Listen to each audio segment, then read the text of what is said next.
Hello everyone, कैसे हो आप लोग। आप सभी का आज के वीडियो में बहुत बहुत स्वागत है। तो आज यहाँ पे आप देख सकते हैं कि आज हम लोग जो ट्वेल्थ क्लास का इकोनॉमिक्स है, इकोनॉमिक्स का यहाँ पे जो सबसे पहला वाला चैप्टर है वो उसका जो कंप्लीट एक्सरसाइज है वो हम यहाँ पे लेके आ गए हैं। ओके, तो ये वाले एक्सरसाइज के अंदर हम लोग जितने भी क्वेश्चन है वो सारे के सारे क्वेश्चन हम लोग देखने वाले हैं। ओके, और ये सारे के सारे क्वेश्चन के जो आंसर है वहां पे आपको बहुत प्रॉपर तरीके से यहाँ पे हमने दिए हैं। अगर आप यहाँ पे सबसे पहला क्वेश्चन देखते हो तो सबसे पहला क्वेश्चन यहाँ पे आपको चूज द करेक्ट ऑप्शन दिया है, जिसमें आपको branch of economic that deal with the allocation of resources. और यहाँ पे अगर आप देखोगे तो जो आंसर है वो आपको यहाँ पे दिया गया है हाईलाइट करके। ओके, जैसे यहाँ पे पहले का जो आंसर है वो है थर्ड वाला। सेकंड का concept study under the micro economics, तो उसका आंसर है यहाँ पे आपका फोर्थ वाला। ओके, तो ये गलती से हो गया है, तो इस चीज को आप देखे ना, ध्यान ना दे, ठीक है। उसके बाद थर्ड वाला अगर आप देखो, थर्ड वाला method adopted in the micro economic analysis, तो वो कौन कौन से मेथड है आपके ए और सी, यानी लंपिंग मेथड और स्लाइसिंग मेथड। उसके बाद यहाँ पे आपका फोर्थ वाला concept study under the micro economics, तो यहाँ पे अगर आप देखो तो पहला जो फोर्थ वाला ऑप्शन है आपका ए बी सी वाला। Okay, A B C and D यानी चारों आ सकते हैं आपको। तो इस तरीके से यहाँ पे अगर आप देखो तो ये जो पूरा है वो पूरा का पूरा जो आंसर है आपका यहाँ पे हो सकता है। ओके, उसके बाद यहाँ पे अगर आप नेक्स्ट क्वेश्चन देखते हो, नेक्स्ट क्वेश्चन यहाँ पे आपको दिया है कि कंप्लीट द कोरिलेशन।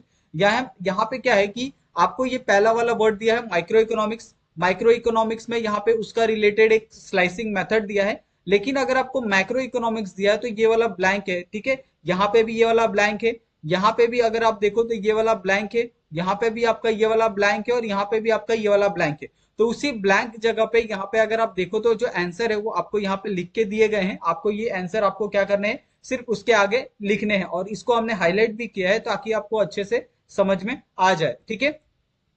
उसके बाद यहाँ पे अगर आप थर्ड वाला क्वेश्चन देखते हो कि identify and explain the concept from the given illustration. Okay, तो यहाँ पे आपको क्या करना है, जो अलग अलग कॉन्सेप्ट के हिसाब से जो आपको जो आंसर है वो आपको इलुस्ट्रेट करना है। ओके, और ऐसे सब जो क्वेश्चन होते हैं आपको 2 या 3 मार्क्स के लिए आते हैं एग्जाम के अंदर। अगर आप सबसे पहला क्वेश्चन देखते हो कि Gauri collected the information about the income of particular form. Okay, तो यहाँ पे आपको उस पर्टिकुलर फॉर्म में अगर आप किसी भी चीज में अगर आप कोई डाटा कलेक्ट करते हो तो उसके बारे में यहाँ पे आपको जो पूरा एक इलस्ट्रेशन है वो आपको देना है। ओके, सेकंड यहाँ पे देखिए कि Ramesh decided to take all decision related to the production such as what and how to produce. Okay, तो यहाँ पे आप कैसे, आप क्या चीजें प्रोड्यूस करना चाहते हैं, उसके बारे में आप क्या क्या डिसीजन ले सकते हो।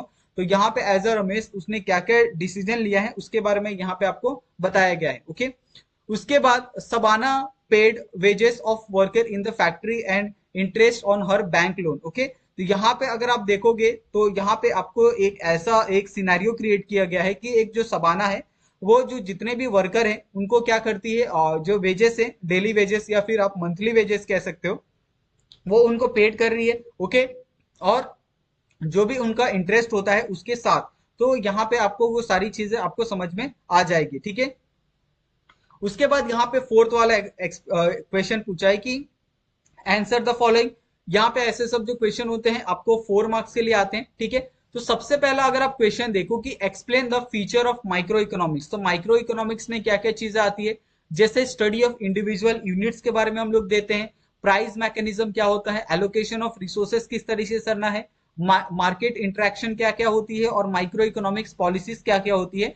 ये सारी चीजें क्या होती है, इंक्लूडेड होती है माइक्रो इकोनॉमिक्स के अंदर। ओके, उसके बाद अगर हम मैक्रो इकोनॉमिक्स की तरफ बढ़े तो मैक्रो इकोनॉमिक्स में क्या क्या होते हैं, यहाँ पे अगर आप देखो तो इकोनॉमिक स्टेबिलिटी। ओके, फिर यहाँ पे आपका पॉलिसी फॉर्मेशन, उसके बाद फोरकास्टिंग एंड प्लानिंग, और उसके बाद इंटरनेशनल इकोनॉमिक्स। ओके, यानी माइक्रो यानी बड़ी इकोनॉमी, तो यहाँ पे बड़ी इकोनॉमी के लिए बहुत ज्यादा आपको उसके लिए सबसे पहले तो स्टेबिलिटी चाहिए, उसके लिए पॉलिसी चाहिए, देन उसके बाद प्लान होना चाहिए, उसके बाद वो इंटरनेशनली किस तरीके से काम आ सकता है उसके बारे में आपको सारी चीजें होनी चाहिए। ओके, उसके बाद यहाँ पे आपको कि स्कोप ऑफ माइक्रो इकोनॉमिक्स, तो स्कोप क्या क्या है माइक्रो इकोनॉमिक्स में, जैसे एग्रीगेट वेरिएबल्स हो सकते हैं, नेशनल इनकम एनालिसिस आप कर सकते हो, इकोनॉमिक फ्लक्चुएशन आप देख सकते हो, अगर आप किसी की इकोनॉमी अच्छी है लेकिन उसकी इकोनॉमी अगर बहुत तेजी से कम हो रही है तो इससे मार्केट में इन्फ्लेचुए आपका फ्लक्चुएशन देखने के लिए मिलता है। ओके, इकोनॉमिक पॉलिसी इवेल्युएशन आप देख सकते हो। ओके,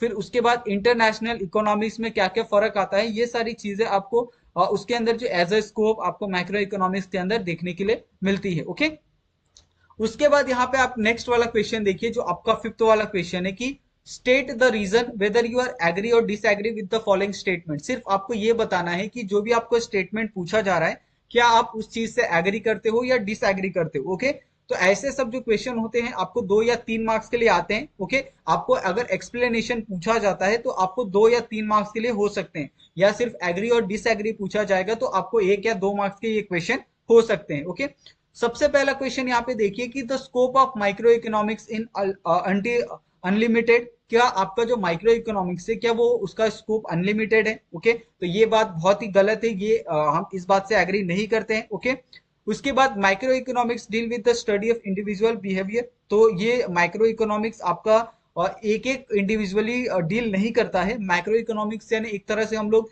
पूरे कंट्री की इकोनॉमिक्स देख सकते हैं, और उस कंट्री की इकोनॉमिक्स में हम लोग फैमिली की इकोनॉमिक्स के ऊपर ध्यान नहीं देते, तो वो हम लोग किसी कैपिटल के, किसी स्टेट के, किसी विलेज के या फिर किसी सिटी के इकोनॉमिक्स के ऊपर हम लोग ध्यान देते हैं।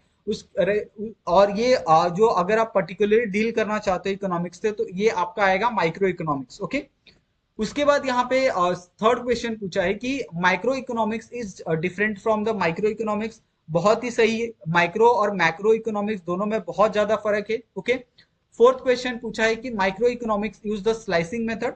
तो ये आपका बहुत ही गलत है, या स्लाइसिंग मेथड का इस्तेमाल नहीं किया जाता है माइक्रो इकोनॉमिक्स के अंदर। ओके, तो ये आपको देखना होगा। उसके बाद यहाँ पे नेक्स्ट क्वेश्चन आपको पूछा है कि micro economics is known as the income theory. तो इस बात से भी हम लोग डिसएग्री करते हैं कि माइक्रो इकोनॉमिक्स को हम लोग एक तरह से इनकम थ्योरी के रूप में नहीं देख सकते, क्योंकि इसके अंदर बहुत सारी चीजें होती है, चाहे आपका रिसोर्स एलोकेशन होता है, प्राइसिंग ऑफ मार्केट होता है, इंस्ट्रक्शन होता है, कस्टमर बिहेवियर किस तरीके से है, प्रोडक्शन डिसीजन क्या क्या है, वो सारी चीजें भी आपके माइक्रो इकोनॉमिक्स के अंदर एडअप होती है। ओके, उसके बाद यहाँ पे नेक्स्ट क्वेश्चन देखिए, आंसर इन डिटेल। तो ये सारे क्वेश्चन आपको कितने 5 मार्क्स के लिए आते हैं। ठीक है, तो ये 5 मार्क्स के क्वेश्चन है। इसमें आपको पूछा है कि explain the importance of micro economics. तो आपको यहाँ पे जो माइक्रो इकोनॉमिक्स है उसके जो इंपॉर्टेंट है वो आपको यहाँ पे बताने हैं।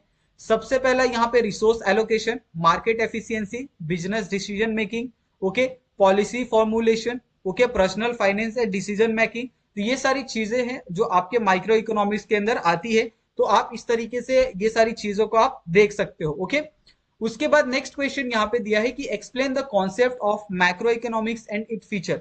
तो यहाँ पे आपको मैक्रो इकोनॉमिक्स के फीचर्स के बारे में बताने हैं और उसके कॉन्सेप्ट के बारे में बताने हैं। जैसे हमने माइक्रो इकोनॉमिक्स के बारे में देखा, उसी तरह से मैक्रो इकोनॉमिक्स होता है, और इसके अंदर आपके कौन कौन से फीचर आते हैं। सबसे पहले आपका एग्रीगेट इन द वेरिएबल्स आते हैं। उसके बाद माइक्रो इकोनॉमिक्स के जो अलग अलग मॉडल हैं, चाहे उनकी पॉलिसी फॉर्मुलेशन है, बिजनेस साइकिल है, या फिर इंटरनेशनल इकोनॉमिक्स है, ये सारी चीजें आती है आपके माइक्रो इकोनॉमिक्स के अंदर। ओके, उसके बाद इस तरीके से यहाँ पे ये जो पूरा एक्सरसाइज है वो यहाँ पे खत्म होता है। और अगर आपको ऐसे ही बहुत सारे वीडियोस चाहिए तो आप लोग प्लीज हमारे चैनल को सब्सक्राइब कर दो, ताकि हम ऐसे ही आपके लिए बहुत सारे जो वीडियोस है वो हम आपके लिए ला सके। ओके, अगर आपको किसी भी कोई दिक्कत होगी तो आप लोग प्लीज हमें कमेंट करके पूछ सकते हो, या चाहो तो आप हमें टेलीग्राम पे ज्वाइन कर सकते हो, या फिर आप हमें इंस्टाग्राम पे भी फॉलो कर सकते हो, और वहां पे भी आपके जो भी क्वेश्चन है आप पूछ सकते हो, और दोनों का लिंक आपको डिस्क्रिप्शन में मिल जाएगा। ओके, तो थैंक यू सो मच आप सभी का वीडियो देखने के लिए, और आपसे हमारा एक ही रिक्वेस्ट रहेगा कि प्लीज आप हमारे चैनल को सब्सक्राइब कर दो और आप हमें ऐसे ही सपोर्ट करो। थैंक यू सो मच आप सभी का वीडियो देखने के लिए। मिलते हैं हम लोग नेक्स्ट वीडियो में नए टॉपिक के साथ। Thank you.